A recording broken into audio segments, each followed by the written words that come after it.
Родителите се повеќе се отсутни од воспитувањето на децата, а нивното место го превземаат мобилните телефони. Наместо со книга во рака и разговор за секој проблем со родителите, денес младите растат се повеќе сами. Последиците веќе се видливи, се повеќе булинг во училиштата и на социјалните мрежи, а се повеќе повлечени ученици се соочуваат со анксиозност, депресија и осаменост. Токму затоа денеска Факултетот за образовни науки при Универзитетот Гоце Делчев Штип организираше советување на темата читањето во ерата на екраните, битката помеѓу алгоритмите и книгата. Оттаму категоричниот и младите се помалку читаат. Се помалку, за жал се помалку. Јас денеска, меѓу другото, покрај овде како декан на Факултет за образовни науки и дел од организацијата, сум и учесник на еден од панелите.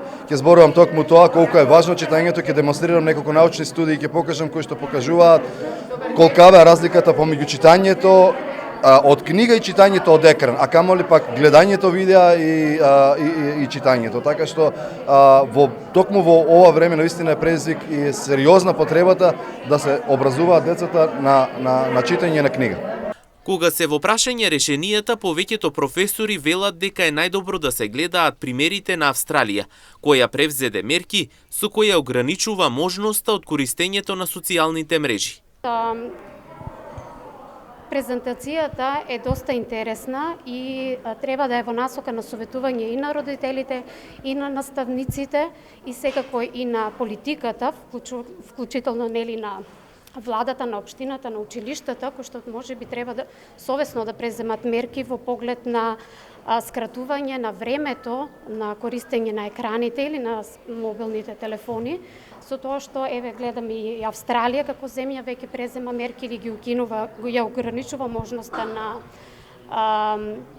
користење на социјалните мрежи, како и Франција веќе воведува слободни телефон училишта, проект кој што е доста успешен и се покажа дека влие позитивно врз психичкиот развој и академските постигнувања кај учениците. За жал, родителите се повеќе отсутни во воспитувањето на децата, се повеќе присутен алгоритмот и последиците можат да се забележат денес, се повеќе учениците се анксиозни, се поголем е растот на училишниот булинг или сајбербулинг кој што се случува не само во училиштето, туку продолжува и дома.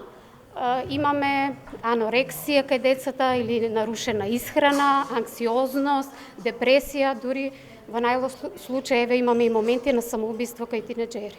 Инаку настанот се организира по повод 24 мај, денот на сесловенските просветители Свети Кирил и Методи, а во рамки на одбележувањето на 8 децении од излигувањето од печат на првото списание за деца и првиот буквар на стандарден македонски јазик.